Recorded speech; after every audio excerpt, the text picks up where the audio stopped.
ఏం జరిగింది అసలు? ఏం జరిగింది? ఏం జరుగుతుంది?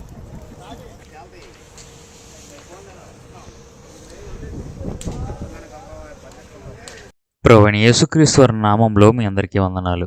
నిన్న మంగళగిరిలో పాస్టర్ బేతు వివేక్ గారి చర్చ్ బిల్డింగ్ అగ్ని ప్రమాదానికి గురైంది. ఇది ఎలా జరిగింది అనేది తెలియదు కానీ షార్ట్ సర్క్యూట్ జరగడం వలన చర్చిలో మంటలు చెలరేగాయని చెప్తున్నారు. ఇలాంటి సంఘటన జరగడం చాలా బాధాకరం. పాస్టర్ బేతు వివేక్ గారు గత 36 సంవత్సరాలుగా మంగళగిరిలో సేవ చేస్తున్నారు. మొదట్లో చాలా కొద్ది మందితో ఆయన సేవను ఆరంభించారు. రోజులు గడిచే కొద్దీ సంఘం అనేది పెరుగుతూ వచ్చింది. చాలా మంది ఆయన నడిపిస్తున్న సంఘానికి రావడంతో సరిగ్గా సంవత్సరంన్నర క్రితము ఆయన ఈ చర్చి బిల్డింగ్ని నిర్మించారు. ఆయన ఈ ప్రార్థనా స్థలాన్ని బట్టి దేవుణ్ణి ఎంతగానో స్తుతించారు. పాదచారిగా నేను మంగళగిరి నడిచి వచ్చాను. సైకిల్ మీద ప్రయాణం చేశాను.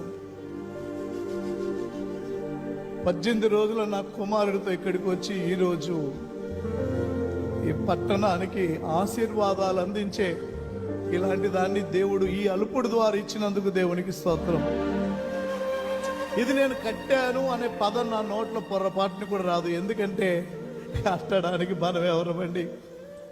కానీ ఇంతలోనే ఇలా అగ్ని ప్రమాదం జరగడం చాలా బాధాకరం. చాలా ఆస్తి నష్టం అనేది జరిగింది. మరలా వారి ప్రార్థనా స్థలము తిరిగి పునరుద్ధరించబడాలి అంటే ఎంతో ప్రయాస, ధనము అవసరం. ఆయన తగలిపడిపోతున్న చర్చిని చూసి బాధపడుతుంటే ఆ బాధ అసలు వర్ణించలేనిది. మళ్ళీ తిరిగి ఆ ప్రార్థనా స్థలము నిర్మించబడాలి అని మీరందరూ ప్రార్థన చేయండి. మీలో ఎవరైనా ప్రేరేపించబడితే ఆయనకు నేరుగా కాంటాక్ట్ అయ్యి సహాయం చేయండి. మనమందరము ఆయన పరిచర్య కొరకు ప్రార్థన చేద్దాం.